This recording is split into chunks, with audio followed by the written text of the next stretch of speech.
Olá a todos, na paz do Senhor.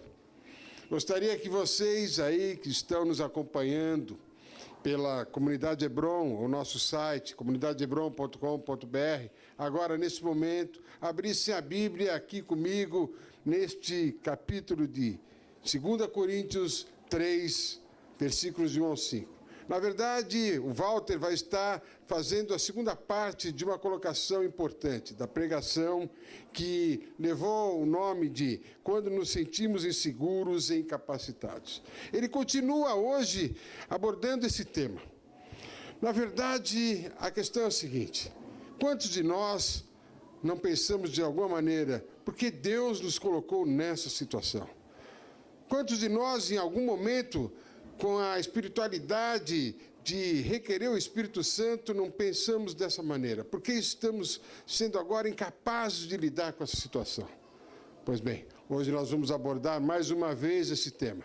Esperamos que você aprecie com o Espírito Santo de Deus e entenda o porquê de tudo que acontece nessa família espiritual. Acompanhe-nos também aí pelo Facebook, compartilhe essa mensagem. Faça com que chegue a mais pessoas, para que possamos tocar no coração dela. Fica agora, então, com a mensagem do nosso Walter, dizendo: Quando nos sentimos inseguros e incapacitados. Parte 2.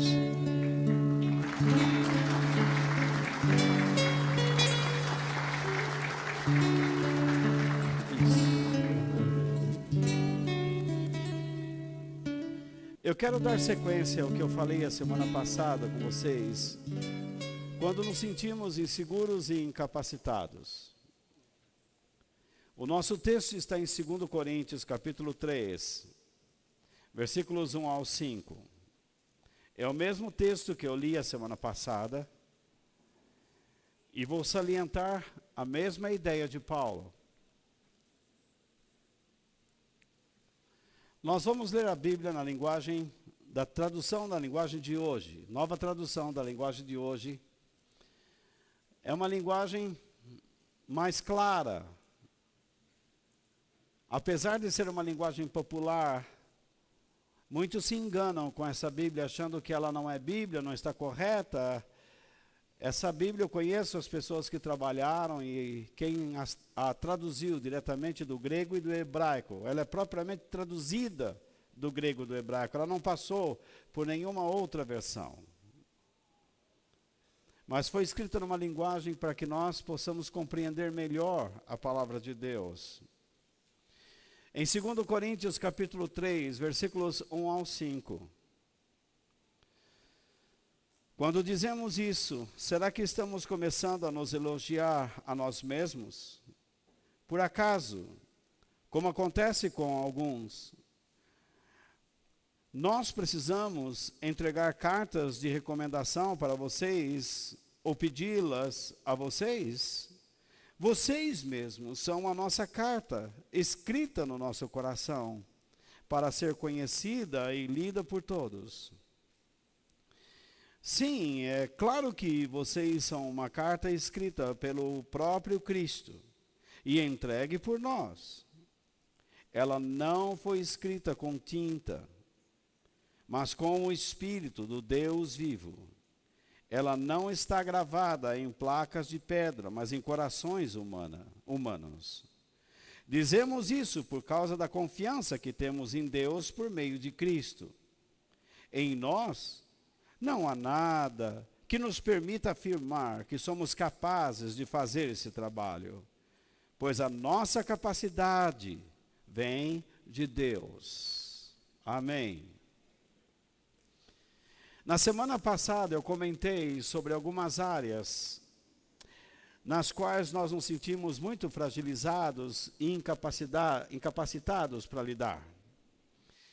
E eu fui colocando vocês, e vou só de novo mencionar essas áreas agora, como o trabalho, educação de filhos, matrimônio, finanças, amizades. E por que não acrescentar no próprio cristianismo e na vida da igreja? No trabalho, por exemplo, algumas pessoas têm grandes desafios.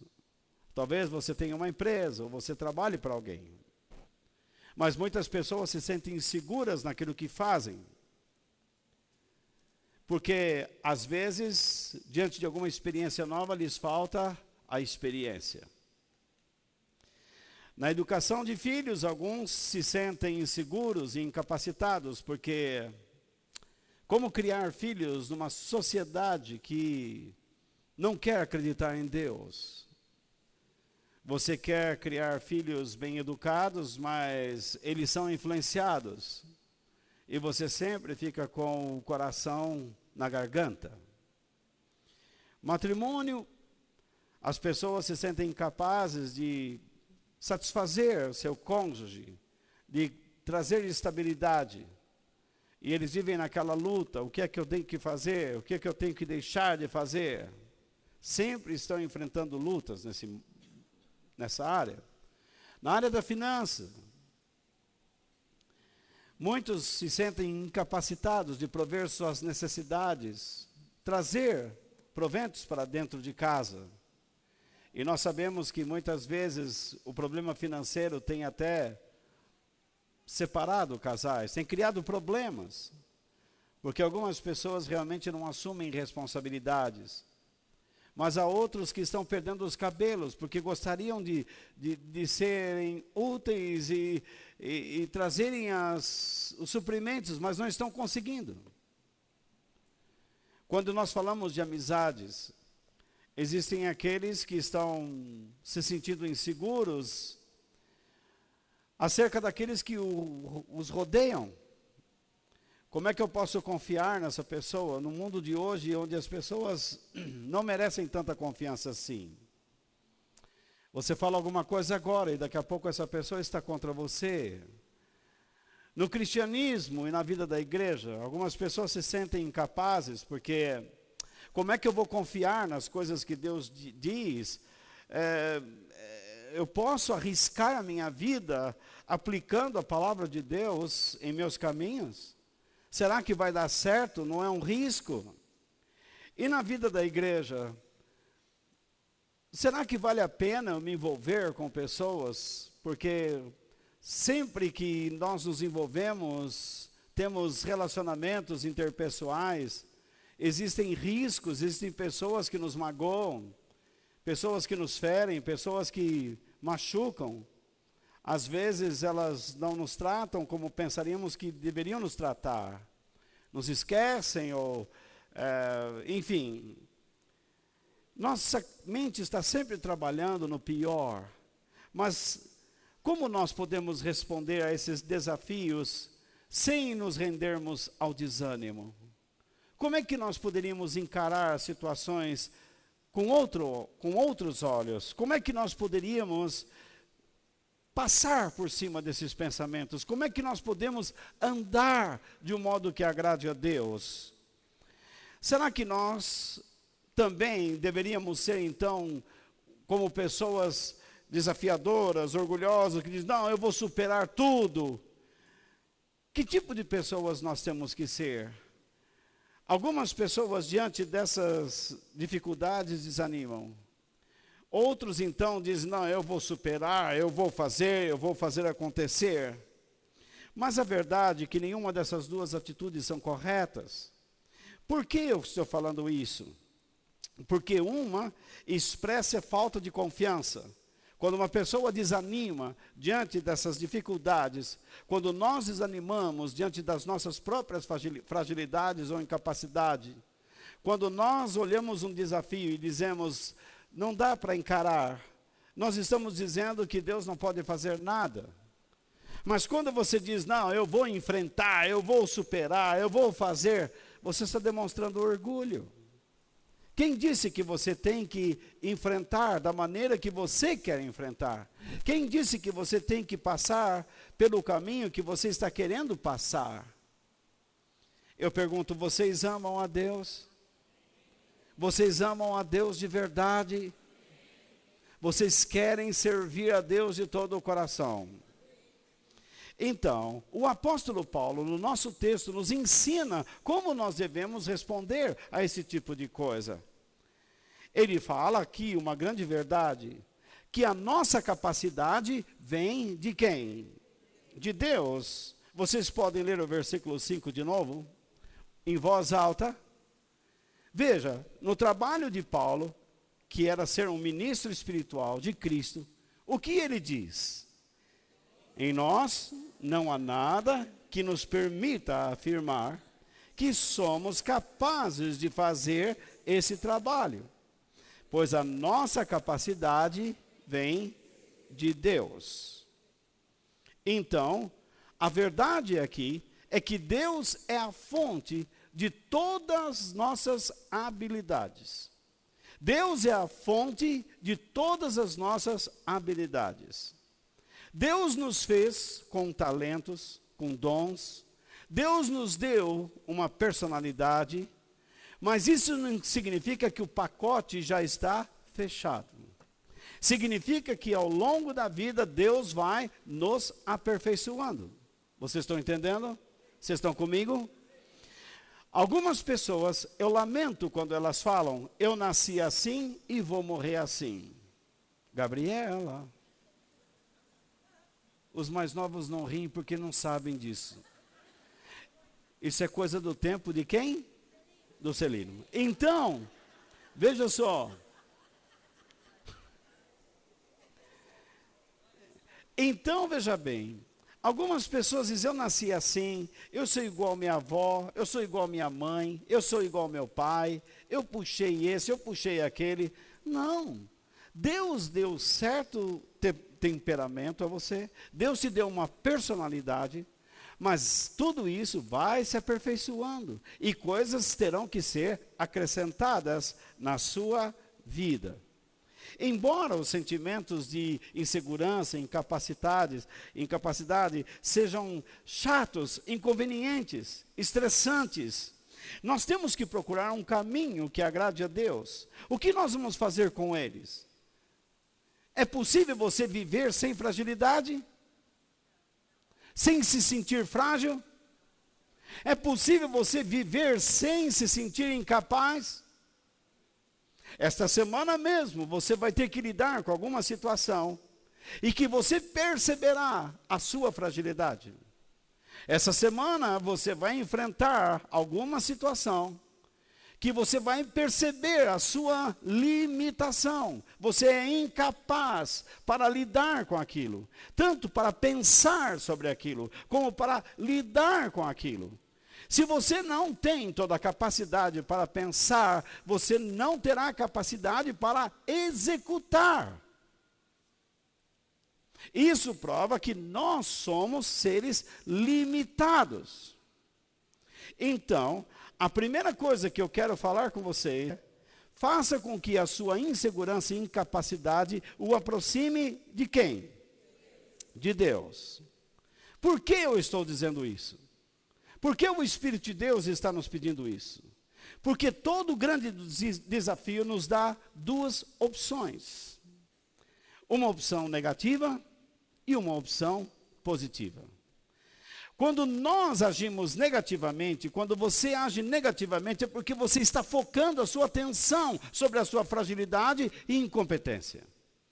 Você está dizendo, eu sou muito fraco, eu não posso, não sei, não sou digno, não vai dar certo. Então você é conduzido ao quê? Ao desânimo ou ao desespero. Às vezes eu converso com pessoas e digo assim, você precisa ajudar outras pessoas. Mas eles, Walter, eu não tenho capacidade, eu não tenho conhecimento, todo esse conhecimento teológico, eu não vou ajudar, não vou conseguir, não sou digno, eu estou começando. Mas e a sua vida, a sua transformação não vale nada. Deus quer que você fale às pessoas aquilo que ocorreu em você. Comece falando essas coisas. participe de um grupo de crescimento e comece a se envolver. Mas as pessoas às vezes têm medo de participar de grupos por causa do que eu disse no início. Eles vão ter atritos. Lidar com pessoas não é fácil. Olhe bem dentro da sua casa. É fácil lidar com seu filho? É fácil lidar com seu marido? É fácil lidar com a sua mulher? É fácil lidar com seu pai? É fácil lidar com a sua sogra? Isso. Então, veja só.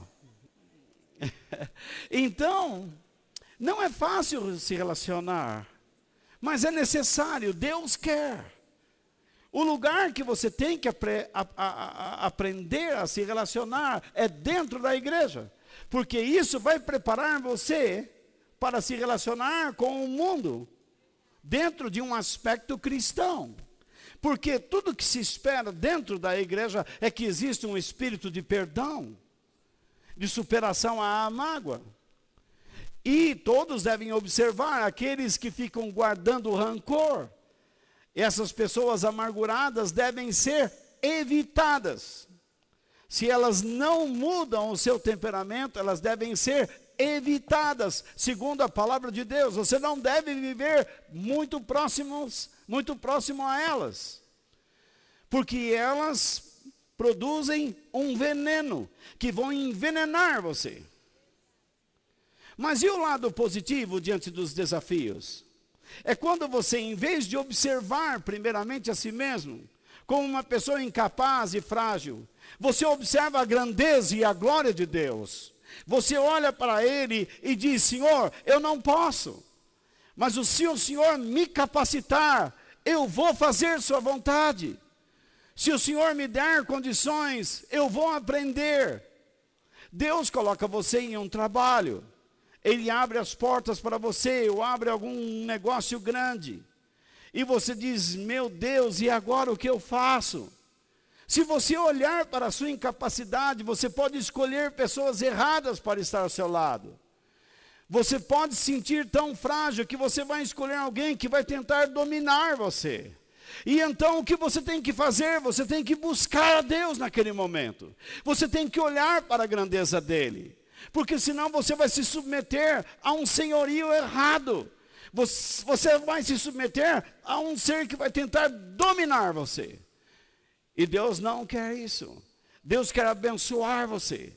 Deus quer dirigir os seus passos. E Ele quer que você seja obediente. Em segundo lugar, a sua insegurança e incapacidade revelam uma verdade pessoal. Você não consegue fazer a vontade de Deus pelas suas próprias forças. É impossível.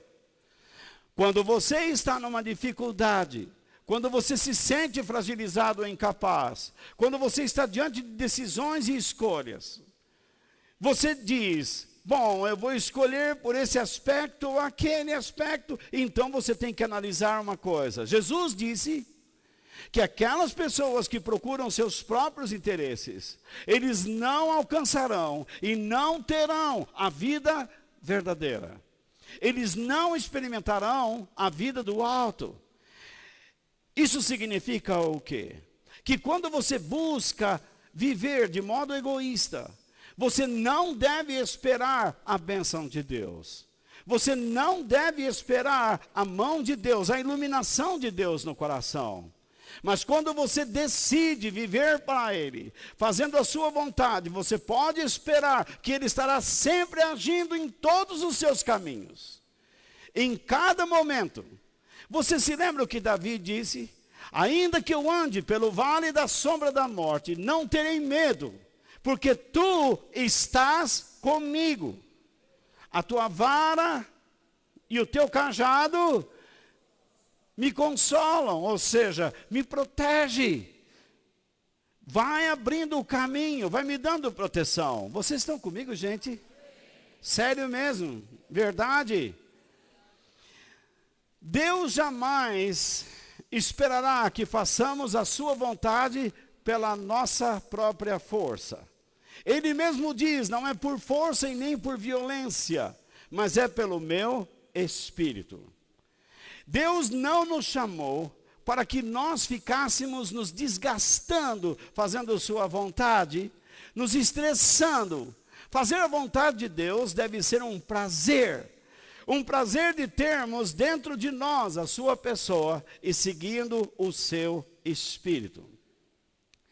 No entanto, Deus, sabendo que não quer que nós façamos a sua vontade, tomemos decisões pelas nossas próprias forças, e Ele sabe que é assim que nós queremos fazer, Ele permite que nós passemos por situações desagradáveis, a fim de que nós conheçamos as nossas limitações. O próprio apóstolo Paulo aprendeu esta lição no momento da sua conversão na estrada de Damasco. Vocês se lembram? Ele estava perseguindo os cristãos e de repente ele viu uma luz e ele ficou cego. E ali ele se entregou a Cristo. Mas o que ele fazia? Ele antes achava que servia a Deus. E ele fazia aquilo com pulso, com punho forte. Talvez ele pensasse, bom, eu vou servir a Deus agora em Cristo da mesma maneira. Mas ele teve que aprender alguns anos depois que não é assim. E ele fez uma declaração importante que todos nós conhecemos, que está em Filipenses capítulo 4, versículo 13. Quando ele disse, com a força que Cristo me dá, posso enfrentar qualquer situação. Este versículo, nas versões mais antigas, é aquele que diz, eu posso todas as coisas naquele que me fortalece. Ou então, em mais antigas ainda, diz, tudo posso naquele que me fortalece. Mas é necessário que você entenda o contexto deste versículo. O apóstolo Paulo, antes de declarar isso, ele estava dizendo à igreja dos filipenses, eu aprendi a viver contente, repare, a viver contente. Eu aprendi a ter prazer em Deus. Eu aprendi a ter alegria em Deus, em toda e qualquer situação. Eu sei viver na abundância e sei viver na escassez. Eu aprendi a viver com Deus, com alegria em Deus, com prazer em Deus, com contentamento em Deus, quando tenho muita coisa ou quando não tenho nada. Por quê? Com a força que Cristo me dá, posso enfrentar qualquer situação. Deus está querendo que você diga a mesma coisa. Amém. Aplauda o Senhor e celebre o seu nome. Quando Paulo diz isso, a ideia das suas palavras é que ele estando em Cristo, e Cristo estando nele, e ele se submetendo a Cristo como o Senhor, ele dá a Deus ou a Cristo a oportunidade dele manifestar tanto seu poder, sua graça, sua misericórdia, sua glória na sua vida. Quando você toma o problema nas suas mãos, quando você quer resolver, ou eu, ou nós, queremos resolver as coisas do nosso jeito, nós tiramos a oportunidade de Deus ser Deus, dele mostrar sua glória, e nós começamos a fazer as coisas do nosso jeito. E então o que acontece? Você diz assim, bom, eu vou tomar uma atitude e ele ou ela vai aprender, vai ver só. Então você está tomando um caminho de justiça pessoal. Na verdade, vocês deveriam estar buscando os princípios da palavra de Deus para resolver as coisas. Quando nós agimos por nós mesmos, nós só criamos insegurança e tristeza. Mas o apóstolo Paulo diz que quando ele confia em Deus, quando ele está em comunhão com Deus, quando ele se rende a Deus e ele se submete a Deus, o sentimento que ele tem é de contentamento. Eu aprendi a viver contente. Então é possível aprender a viver contente em qualquer situação? É sim. A primeira sensação numa situação difícil, naturalmente que é tristeza, porque ninguém quer sofrer. A sensação é de perda, de abandono, mas quando você confia em Deus, aquilo começa a mudar. Quando você começa a fazer a vontade de Deus, os seus sentimentos vão trocando. Você que odiava alguém, de repente você vai tendo, em vez de ódio, pena. Se você olhava para uma pessoa sem misericórdia, de repente você começa a querer fazer algo para ajudar aquela pessoa que antes você dizia, eu quero que ela se lasque. Eu quero que essa pessoa se dane. Eu quero que ela viva a vida e vá para o buraco. Mas agora você quer ajudar. Alguma coisa abre os seus olhos, alguma coisa entra no seu coração, e você sabe o que é a graça de Deus, é o poder de Deus, é a misericórdia de Deus, é isso que nos leva a falar para as pessoas que Jesus está vivo, que transformou nossas vidas, e pode fazer o mesmo na vida delas. Ou não é?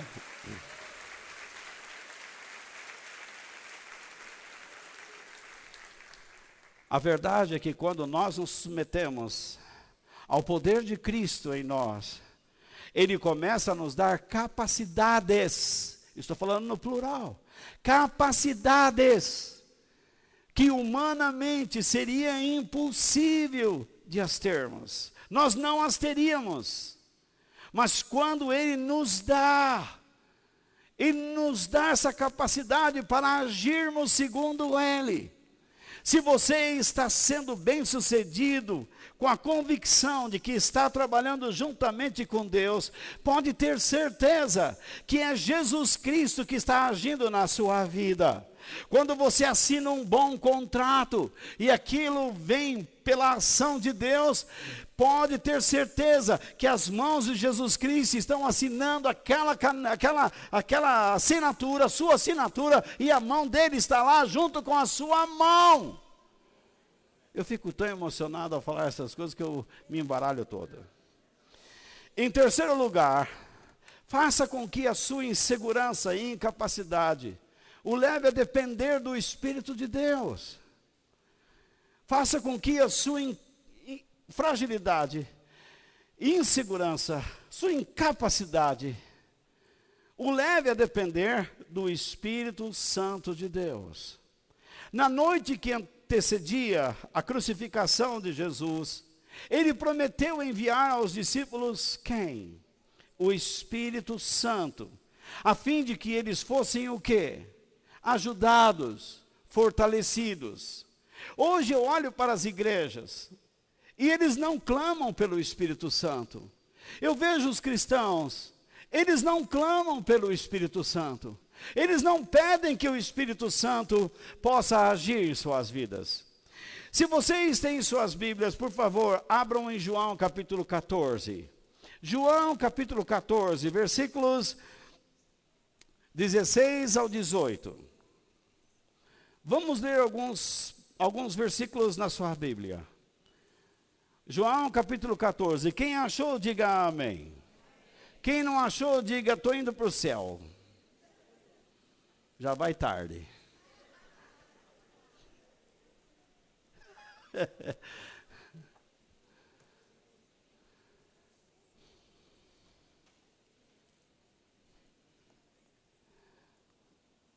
Acharam? João capítulo 14. O que Jesus faz? Ele diz, eu pedirei ao Pai. Não é isso? Eu pedirei. Oi? Versículo 14. Desculpe, versículo 16. Capítulo 14, versículo 16. Ele diz o quê? Eu pedirei a quem? Ao Pai. E Ele lhes dará o quê? O auxiliador. A palavra auxiliador, no grego, é a palavra parácleto. Essa palavra significa advogado, mas ela é muito mais que isso. Significa um assistente legal. É o único assistente que Deus nos envia. É o assistente legal. É alguém que pleiteia a nossa causa diante de um juiz. Então, nós estamos diante de uma situação. E o Espírito de Deus é o nosso auxiliador. E nós aprendemos em outros textos que ele vai nos ensinar toda a verdade, como nós podemos andar em Cristo. Nós não estamos aqui para enganar ninguém. Nós não estamos aqui para tirarmos vantagens de ninguém. Nós estamos aqui para fazermos a vontade de Deus por meio de Jesus. Mas o sentido dessa palavra auxiliador cresce quando nós pensamos na ampliação do seu sentido, que diz, é aquele que nos dá ajuda, ele nos dá amparo, assistência e que presta socorro. Você imagine, tudo isso está dentro de uma só palavra. Quando Jesus disse, eu pedirei ao Pai, e Ele lhes dará o assistente legal, o único assistente, a única pessoa que pode ajudá-los, a única pessoa que vocês devem depender. Vocês têm que entender que o Espírito Santo é a única pessoa que vocês devem confiar, pois Ele trará a vocês toda a ajuda de Deus. Ele trará todo o amparo, toda a direção, toda a verdade, toda a assistência. É Ele quem dará socorro a todos vocês. E Jesus o chamou do quê? De o Espírito da verdade. Por quê? O Espírito da verdade não é que a verdade emite uma luz e ela bate contra nós, mas é um Espírito que vem de dentro da verdade. Ele vem de dentro, ele não vem da periferia, ele não é simplesmente um reflexo, ele é algo que tem substância. Ele traz consigo todo o caráter, toda a personalidade, toda a graça, todo o poder de Deus. E Jesus disse que ele virá para o quê? Para ficar com vocês para sempre. Aí ele diz, o mundo não pode receber esse Espírito, porque não o pode ver, nem o conhecer. Saiba que quando você depende do Espírito de Deus, você irá perceber o seu trabalho. Você perceberá ele agindo. Nesta noite, quando nós nos reunimos aqui, se você depender do Espírito Santo, nós vamos perceber a ação dele. Ele está dentro de você agindo, Ele está esperando a sua adoração, Ele está esperando a verdade do seu coração. Se você agir de acordo com a vontade de Deus, nós vamos perceber um ambiente cheio da graça, cheio do poder, um ambiente sobrenatural, onde tudo pode acontecer, ou seja, aquilo que é impossível ao homem, é possível para Deus.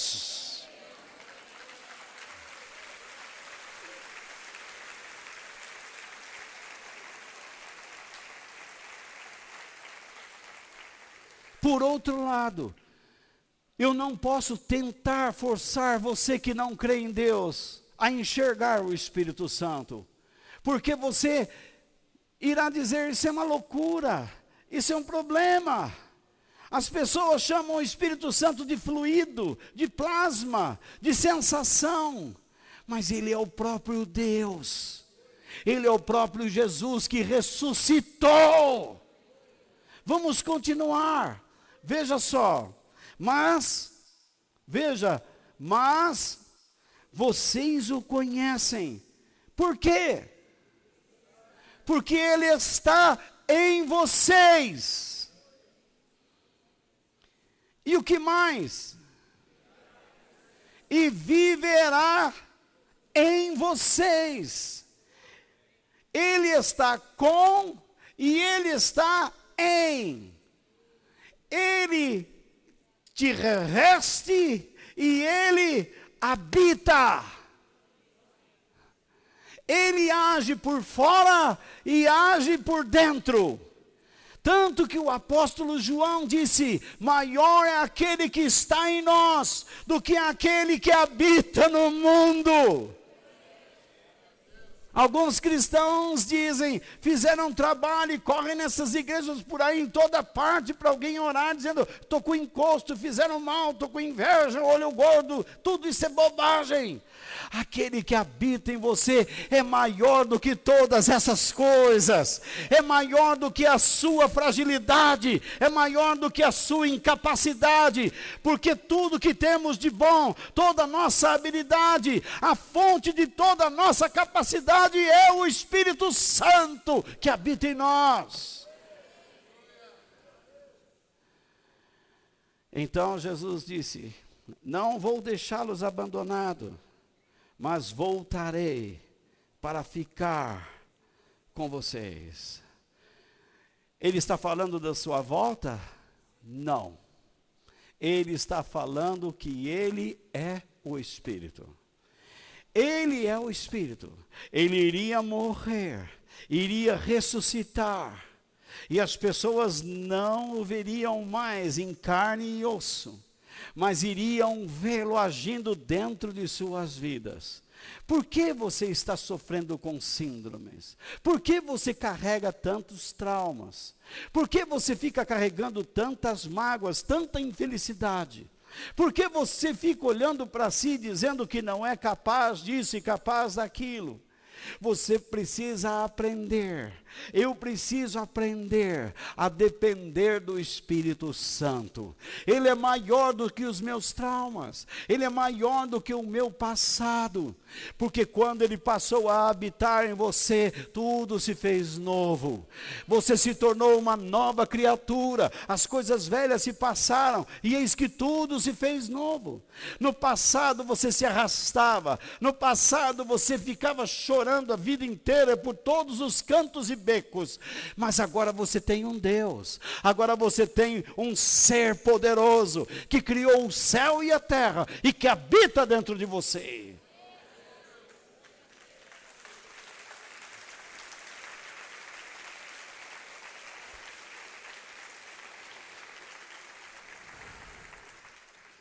Se você abrir sua Bíblia em Lucas capítulo 24, verso 49. Lucas capítulo 24. Um livro para trás, por favor. Lucas, João, capítulo 24, versículo 49. O que diz lá? E eu, o quê?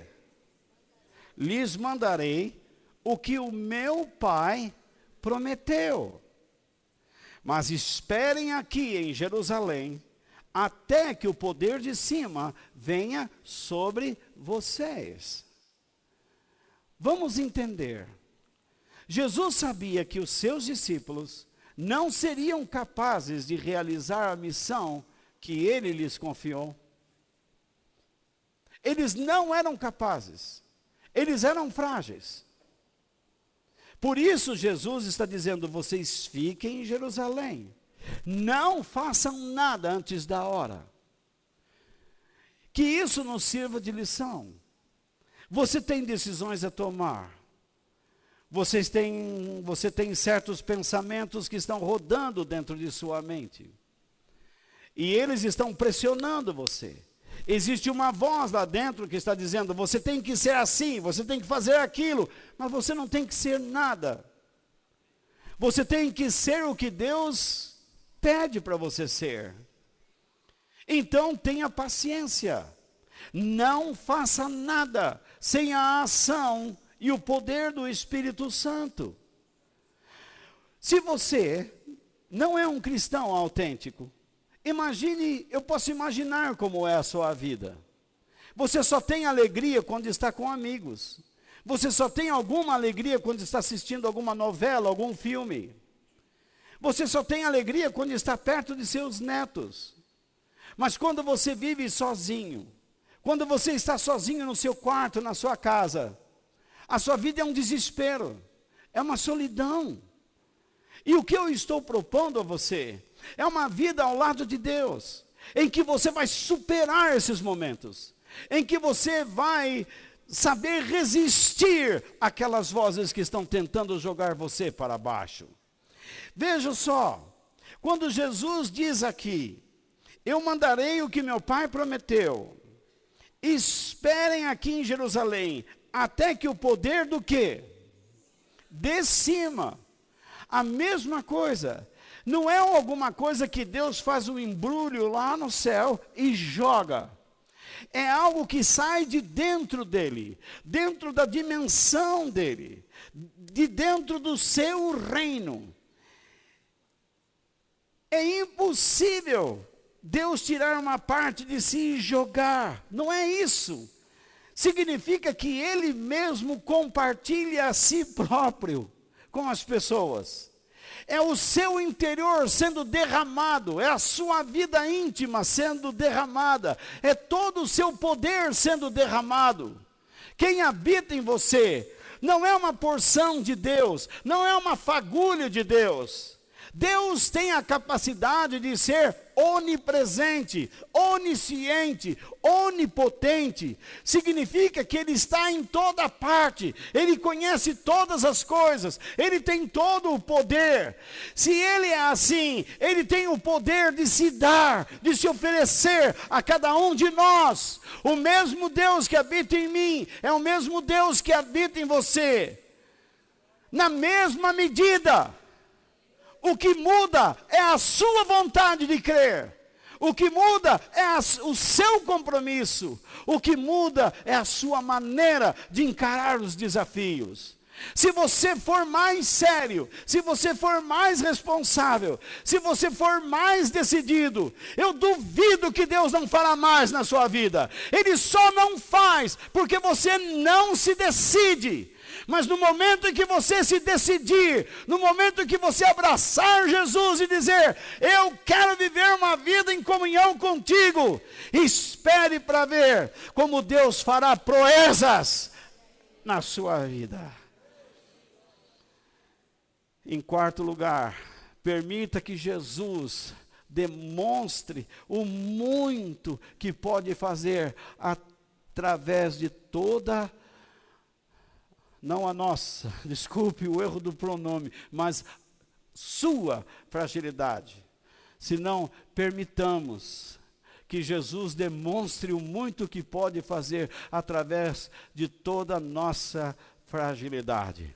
Nós somos frágeis, nós somos incapazes. E o que vamos fazer? Ficar dizendo, sou fraco.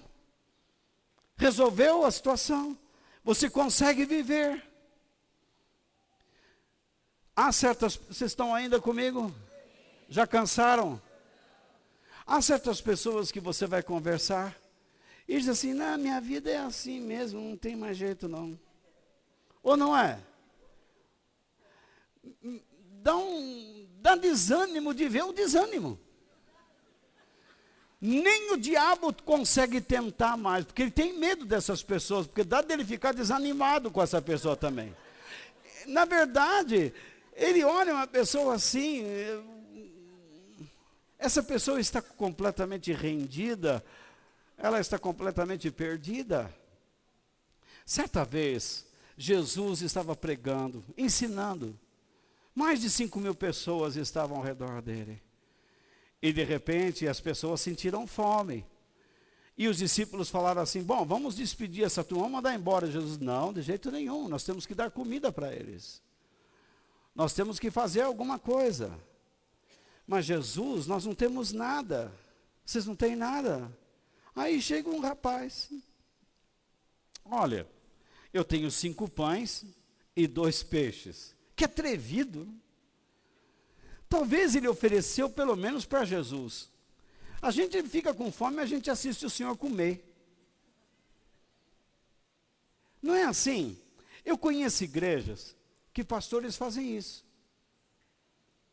Eles sentam em lugares privilegiados, eles comem o que é melhor, e o povo fica lá embaixo. Oh, o nosso pastor, que bacana. Esse cara tinha que estar sentado com a turma lá, metendo a mão na asa do frango, chupando o pé do frango, ou o pescoço. Ou não é? Ou não é?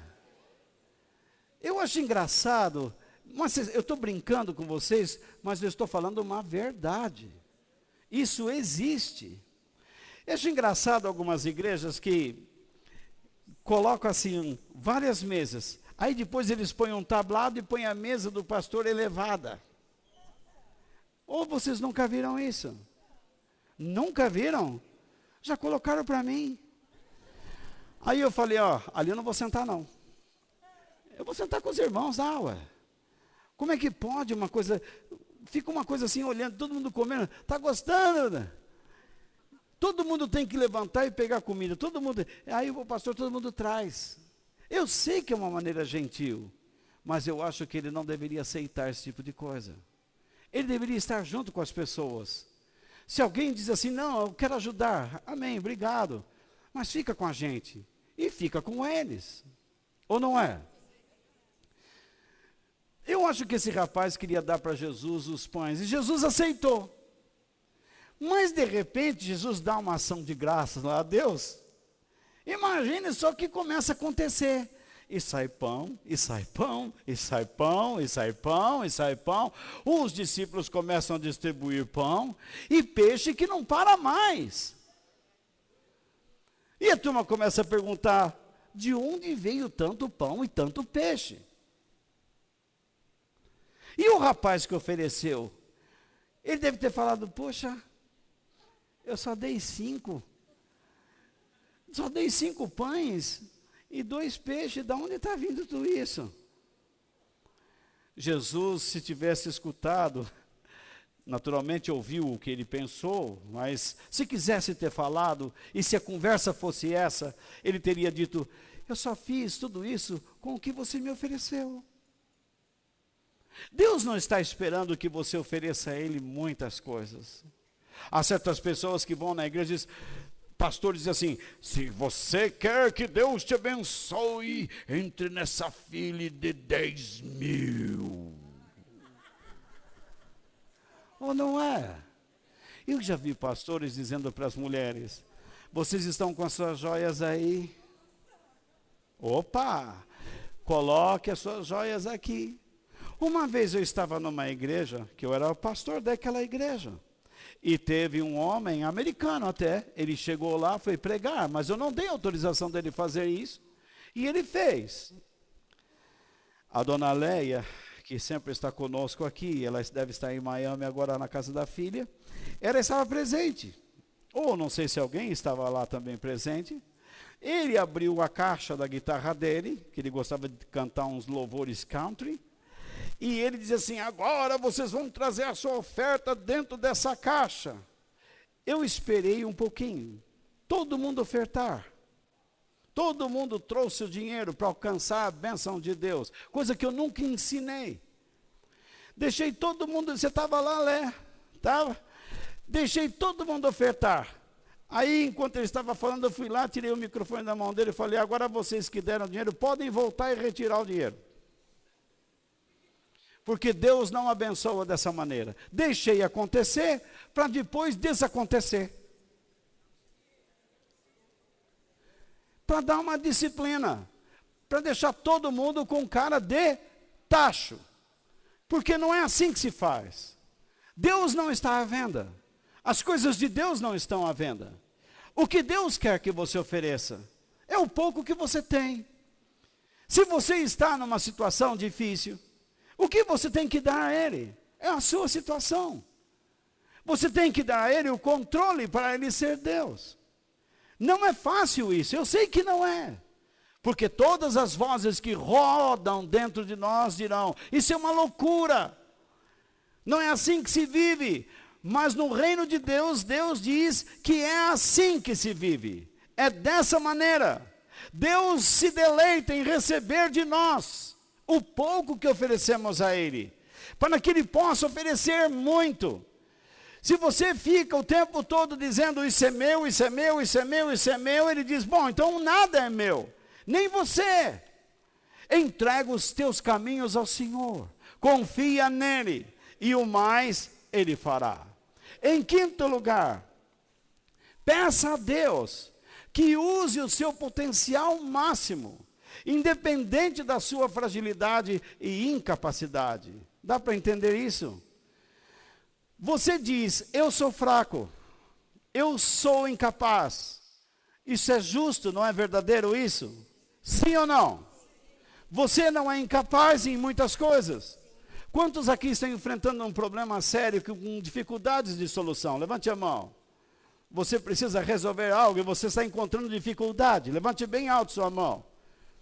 Isso revela a sua o quê? Fragilidade. Se você fosse capaz de resolver esse problema, já não teria resolvido? Sim ou não? Você está namorando com um camarada. E aí, ou melhor, não está namorando. Ele está olhando para você e você olhando para ele. Sabe aquele olharzinho de lambari e tal? Na isca? Não sei se eu mordo ou não mordo. Não sei se eu mordo ou não mordo. Então fica aquela beliscadinha só assim e tal, a isca fica assim na água, balançando. Então, você não sabe se vai ou não vai. Isso prova que você não tem tanta convicção assim. Que aceitar aquele relacionamento, naquele momento ainda é um risco. E que você precisa pensar melhor. Mas só que você está pensando melhor, para ver se o camarada se enquadra naquilo que você quer. Você jamais imagina que aquela pessoa poderá te completar. Geralmente, relacionamentos, as pessoas tentam se aproximar para cobrar do outro alguma coisa.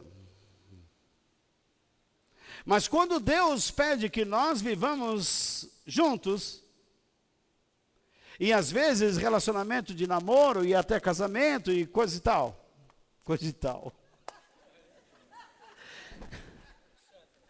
etc. Significa que você está sendo aperfeiçoado, sendo completado. É um erro da nossa parte ficar cobrando e cobrando. Nós queremos que uma pessoa seja assim, assim, assim, porque eu quero que ela seja assim, assim, assim. Mas Deus coloca duas pessoas próximas para elas aprenderem juntas. Há casais que estão vivendo há 20, 30 anos. E eles não conseguem viver juntos.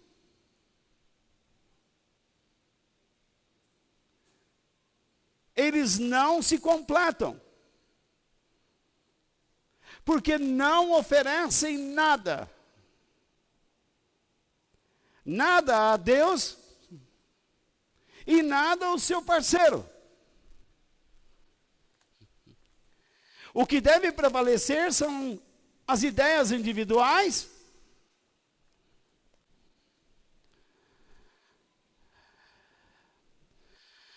Apesar de suas fragilidades, ou de nossas fragilidades, existe muito potencial em nós. Porque nós fomos criados à imagem e à semelhança de Deus. Deus nos criou para sermos parecidos a Ele. A chave para nós sermos abençoados é sermos humildes e obedientes. Se Deus diz, eu conheço a tua fraqueza, eu conheço a tua fragilidade, mas eu peço que você confie em mim. Na semana passada eu não falei sobre Gideão com vocês? Como Deus foi a um homem covarde como aquele.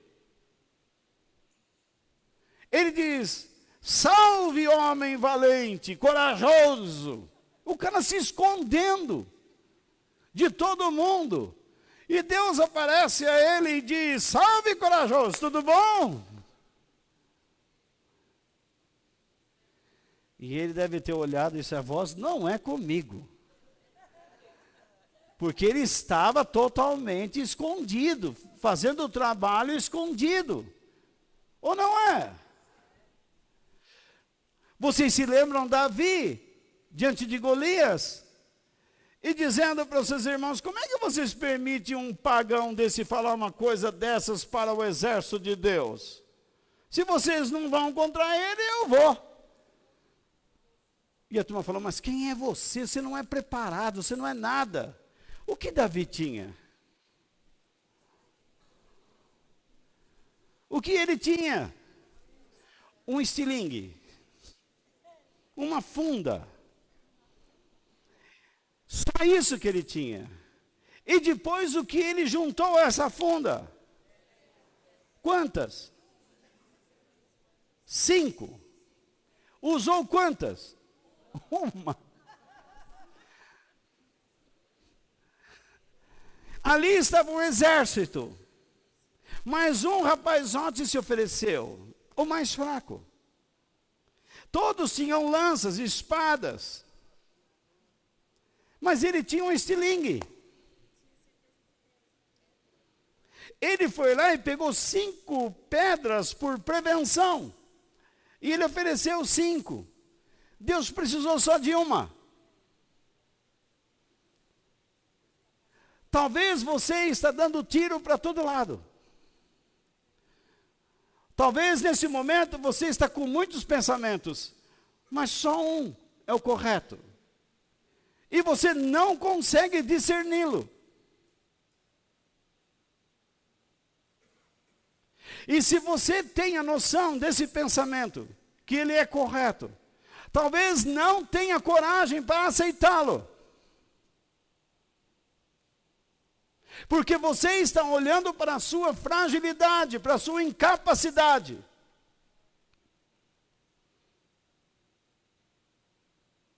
Sua vida poderia estar melhor, pelo menos intimamente, não estou falando nada de dinheiro aqui. Mas por que não financeiramente também? Porque Deus não chama alguns para ser ricos e outros para serem pobres. Cada um para um determinado fim. Você não deve ter raiva de ser pobre e nem orgulho de ser rico. Você tem que entender a razão pela qual você é o que é.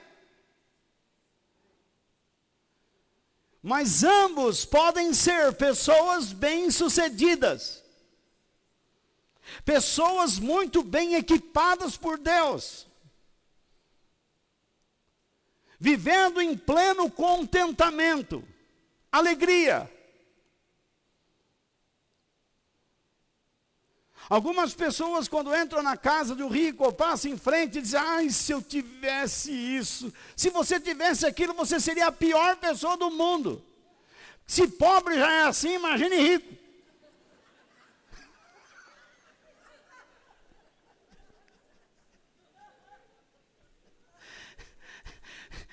Deus no livro não queria estar do seu lado, não. Você tem que entender o seu momento e os planos de Deus para a sua vida. Deus colocou você na situação em que você está agora. E você terá que decidir. Mas você pode estar escolhendo errado, porque está olhando para o lado errado. Está fazendo as opções erradas. Em 6º lugar, lembra que eu falei que são 7? Seja sempre agradecido e exalte a Deus, por meio de Cristo, pela ajuda que dele você sempre recebe. Você poderia dizer, como disse o homem de Deus, até aqui nos ajudou o Senhor. Você tem conseguido sustentar sua família? Você tem conseguido educar seus filhos? Você tem conseguido tingir seu cabelo?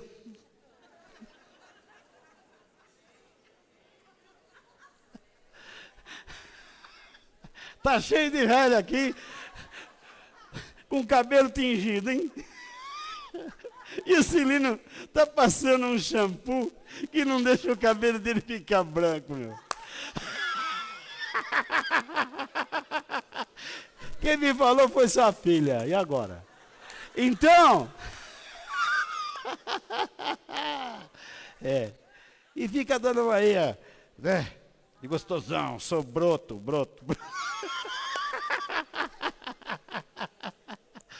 Broto de feijão enlatado. Então, veja só.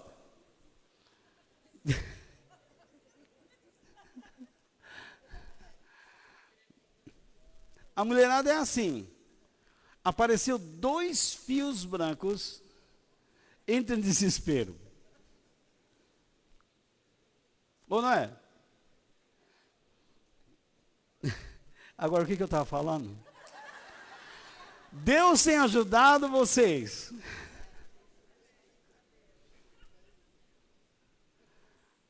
Em muitas coisas. Você tem suportado, não tem enlouquecido.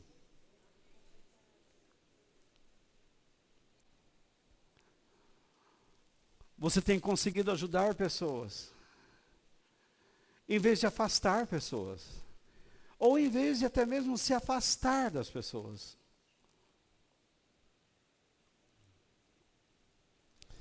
Separados de Deus, nós não somos nada. Longe de Deus, nós não somos nada. E sabe quando nós descobrimos isto? Quando nós fomos chamados por Cristo e aceitamos o seu chamado. Quando Jesus entrou em nosso coração. Você descobriu quem você era. Mas o tempo vai passando e você corre o risco de se habituar a acreditar que está seguro. Onde você está seguro nessa vida? Alguém disse para uma pessoa, esse avião é o mais seguro que existe. E ele caiu. Eu já voei tanto na minha vida, já passei por tantas situações, que eu passei a acreditar que, mas esse solavanco não é nada. Eu dou risada. Às vezes nós estamos viajando com irmãos e os irmãos estão assim, ó.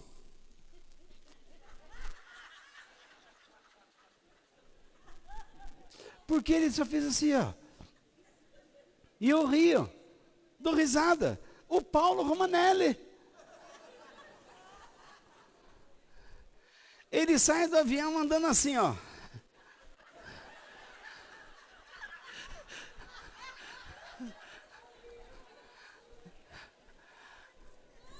O homem da imigração pergunta, você está carregando algum problema? Medo. Cadê o Paulo? Olha lá. É sim, Paulo. Medroso. Quem? A Neuzi. Vocês precisam ver a Neuzi dentro de um avião. Ela conversa com a poltrona. Ela agarra na mão de todo mundo e vai apertando. Fica igual uma reunião de oração que uma vez nós estávamos participando. E a pessoa como o Joaquim, ele estava orando, ele segurou na mão de uma moça e começou, ó Senhor Todo-Poderoso, e a moça chorava e todos estavam ali do lado. E ele apertando demais a mão da moça e ele olhava. e dizia, o poder está aqui, está derramando lágrimas. Acontece que ele apertou tanto a mão da moça que cortou o dedo dela por causa do anel. Sangrou. E ele pensando que a oração dele estava fazendo um efeito tremendo. Ele estava machucando a moça. Ela não via a hora de largar a mão. Quando largou a mão, ela disse, te dou graças, Jesus, porque devolveste a minha mão, ainda que ensanguentada. Enfim, você diz, pega esse trem. Não estou falando da CPTM aqui. Que eu não entendo por que a CPTM não trabalha de domingo. Voltou? Ainda bem. Mas você pega, por exemplo, um trem daqueles bala. Maravilhoso. Você fala assim, esse trem é muito bom. Mas está seguro. Filho, não anda de bicicleta. Anda de carro. Você está seguro? Você não está seguro em lugar nenhum. Nem na sua cama. Ontem eu não estava muito bem, não. Vários dias que eu não estou passando muito bem. Hoje eu estou até mais ou menos. Mas eu senti que eu estava dormindo e eu percebi que eu ia cair da cama. Eu não sei que golpe que eu dei, que eu fiz assim. Eu fui ninja. Quando eu estava caindo, eu pus o pé e voltei. A Denise nem sentiu.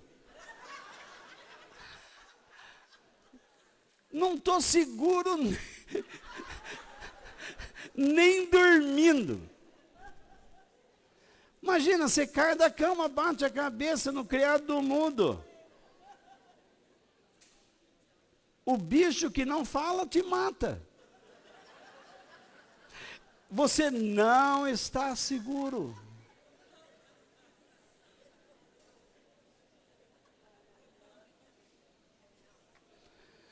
O médico diz,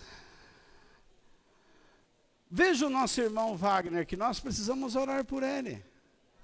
Aquele que diz, entendeu ou não? Tudo que ele fala, entendeu ou não? Ele foi fazer uma biópsia. E ficou internado na UTI. É uma coisa simples.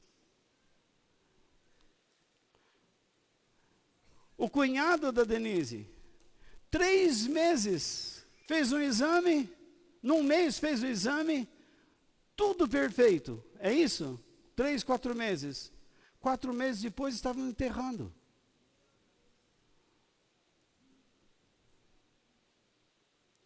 Se nós estamos aqui, é por causa da ajuda do nosso Deus. As pessoas não percebem isso, mas você, como filho de Deus, por favor, perceba.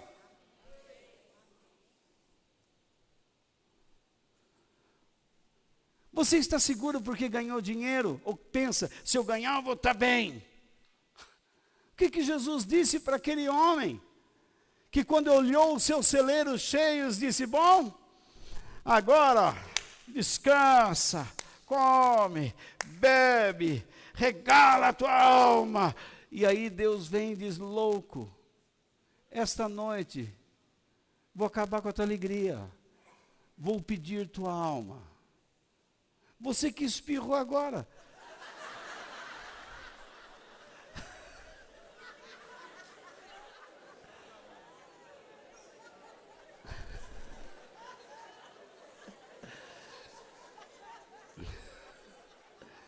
Vocês que estão próximos a ele, que bactéria os contaminou?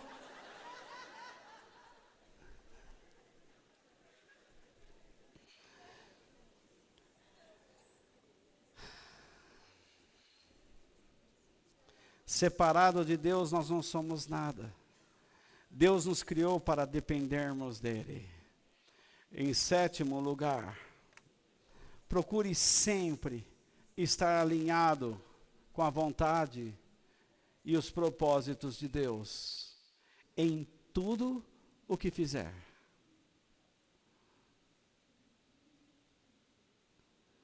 Tome cuidado.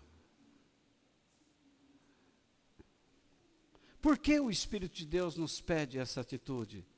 Porque ele diz: esteja alinhado com a vontade de Deus em tudo o que fizer.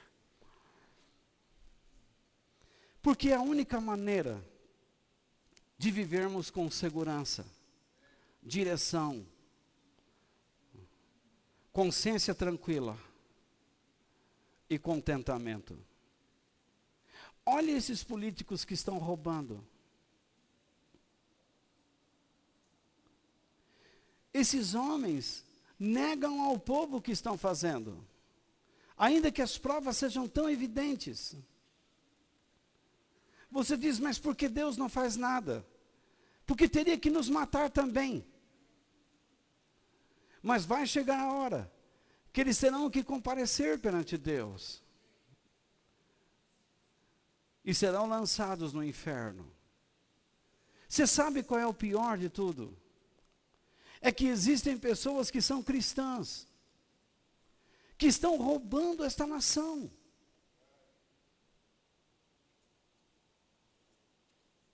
Veja que desonra ao nome de Jesus. Como eles responderão perante Deus? Pastores que estão pregando, estão enganando as pessoas, mentindo para elas, vendendo objetos, tirando a glória de Deus e colocando em coisas. Hoje de manhã um homem estava pregando e dizendo assim: vocês creem que eu sou um profeta? Porque ele vestiu uma roupa de saco. Amigo, se você quer provar alguma coisa, venda a sua mansão. Dê aos pobres o seu dinheiro, já que você quer provar alguma coisa. E não precisa vestir roupa de saco, porque você parece um delinquente, um mendigo, um homem sem Deus, que vive na rua. Deus vai te dar uma roupa bacana para você usar. Se é esse o seu modo de provar alguma coisa, então mude. Prove pelo lado correto. Enganando as pessoas para tirar dinheiro. Como essas pessoas vão encarar Deus? Eles fazem tudo sem se alinhar à vontade de Deus.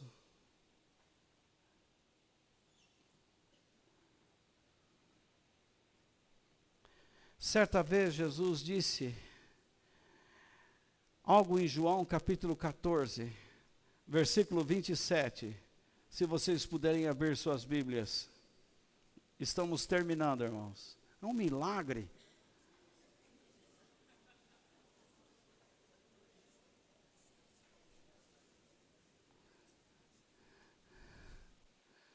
Como diz o inglês, it's a miracle. Isso é um milagre. Isto é um milagro.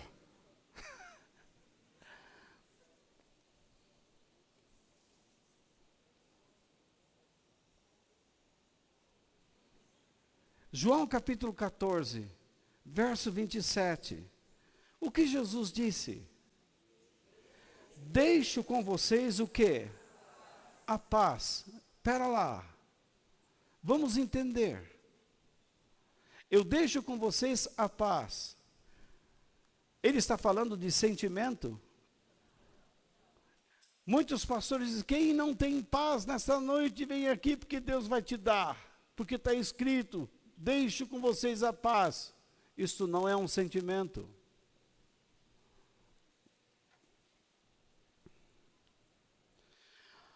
Quando Jesus disse aqui, deixo com vocês a paz, ele está dizendo, eu deixo com vocês o meio, o caminho, pelo qual vocês podem ter acesso a Deus, ter comunhão com Ele, ter aliança com Ele.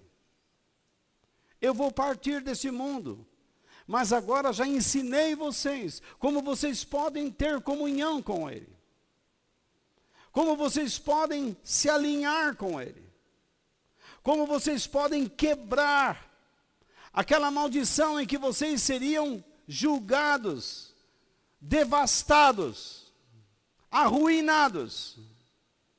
Porque todo aquele que vive no pecado será arruinado. Eu deixei com vocês o caminho pelo qual vocês podem ter acesso a Deus. Mas veja o que ele diz a seguir. É a minha paz que eu lhes dou. Se ele diz, eu deixo o caminho, e depois ele diz, eu sou essa paz, significa que sem Jesus, você não tem acesso a Deus. Essa história de qualquer religião é um caminho, que todos os caminhos levam a Deus. Isso é resposta de gente que está fugindo dele. Nem todas as igrejas nos conduzem a Deus, se você quiser saber. Há igrejas que estão nos conduzindo para o inferno, porque nos ensinam mentiras, não nos ensinam a respeitar a Deus. Jesus não disse, eu sou o caminho, a verdade e a vida, ninguém vem ao Pai a não ser por mim. Ele está dizendo aí, é a minha paz, esse caminho que eu deixo a vocês, sou eu. Dá para entender? Sim ou não? E então ele continua, não lhes dou a paz como o mundo a dá. Como é que o mundo dá a paz? O mundo diz, busque os seus interesses, busque os seus prazeres. Na terça-feira passada, eu estava ensinando aqui sobre uma filosofia que está dominando a humanidade a cada dia, chama-se hedonismo. As pessoas transformam o prazer como estilo de vida, a fim de evitar a dor e o sofrimento. Se você, moça, quer ter o prazer de beijar outra moça, por que sofrer? Vai lá e beija. Se você, rapaz, tem o prazer de querer beijar outro homem que não seja eu,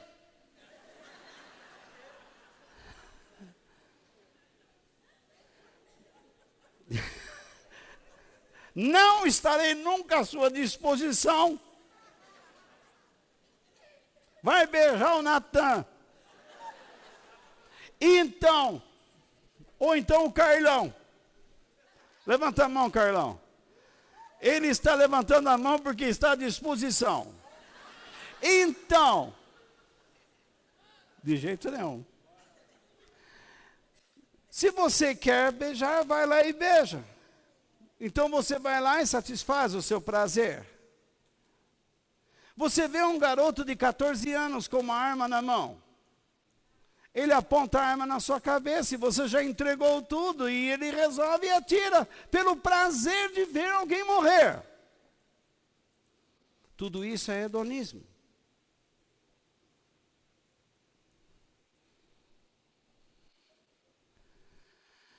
Os cristãos não têm mais prazer em Deus. E por isso estão indo cada vez mais para os prazeres do mundo. O mundo, quando Jesus fala que mundo, é uma filosofia que se opõe às verdades, aos princípios e aos valores de Deus. É uma filosofia que jamais se alinha com Deus. não quer amizade com ele. Por isso Jesus está dizendo, o modo como eu dou a paz, o modo como eu ofereço esse caminho, é diferente do mundo. O mundo oferece a vocês religiosidade. Eu ofereço Deus. O mundo oferece psicologia, filosofia. Eu dou a vocês a Bíblia. O mundo oferece a vocês desejos fortíssimos. Eu dou a vocês o Espírito Santo.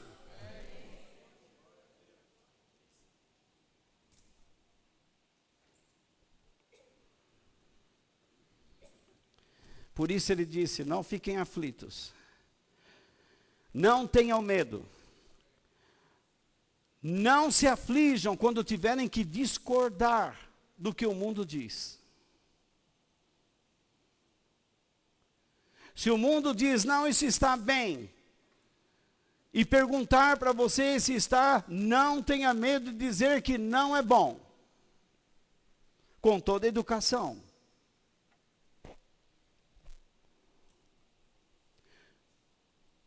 Se você é agredido por ou atingido por alguma palavra, alguma ideia, e a pessoa tenta te convencer que aquilo é importante, é maravilhoso, não tenha medo de dizer que não é, ou que é.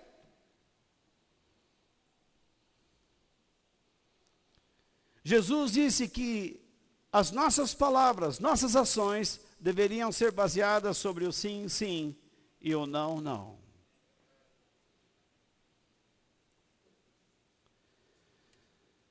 Se você se afasta de Deus, você para de aceitar suas palavras e passa a rejeitar suas promessas. Você deixa de participar da sua graça, do seu perdão, da sua misericórdia e do seu poder. E o Espírito de Deus nos diz nesta noite, que quando você se sentir incapaz, não fique olhando para dentro de si, para a sua incapacidade, porque senão você vai optar por coisas piores do que você. Porque você acha que pessoas estão indo para as drogas, para o alcoolismo.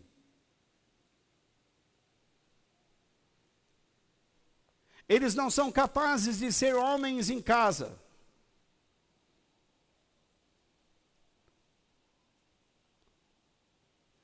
Pais de filhos. Um bom esposo, eu quero dizer. Eles não acham que podem ser jovens normais. Eles precisam ter alguma coisa, algum reforço. E entram num mundo que nunca mais vão sair de lá. Todas essas casas de recuperação, apenas 3% de todos que estão lá é que conseguem algum caminho de volta. E às vezes o número nem é esse. Para os governos tratar esse tipo de gente não é bom. Que a sociedade se vire. E a cada dia, nós estamos vendo pessoas ingressarem nesse mundo.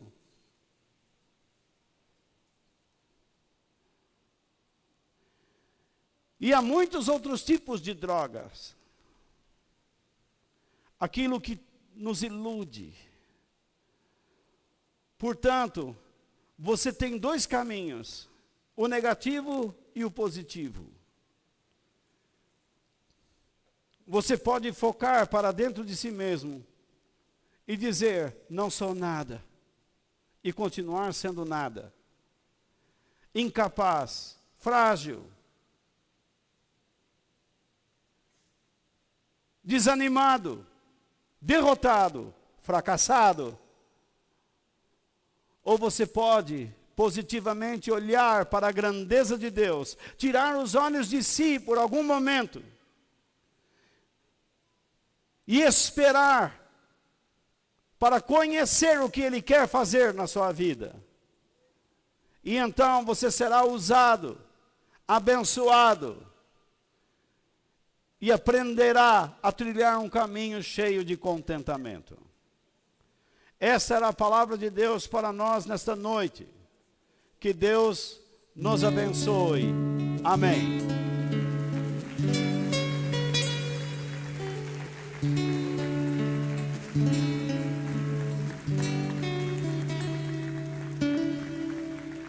Quem no céu tem